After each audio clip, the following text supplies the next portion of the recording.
কি কইছো জি বেদের মেয়ে জোসনা মামু ওই ওখানটা তুমি লাগালছ নিজে নিজে লাগালছ হ্যাঁ এরকম কেন করছি ঘরে কেন আসছিস না কাজে বেড়াবো নাকি এত ঘন কেনে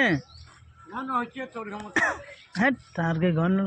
আপাকে নিয়ে জ্বালা আমি দিবে আমার চাই লাগতো না আগে হাঁকা ফটো করে তুমি না আসছে আর হে তোকে বলছে ঘাস কাটে আর এরকম করে ধরেছে ওই যে হ্যাঁ দাদু মরে গেলে ওরকম লাগছে ফটোটা করে নি হ্যাঁ হ্যাঁ তো কি হবে ফটোটা করলে ভাইরাল হবে ছেড়েছে হ্যাঁ হোয়াটসঅ্যাপে ছেড়েছে এই যে করবো গে ফোটা হ্যাঁ খালি খারাপ কথা খালি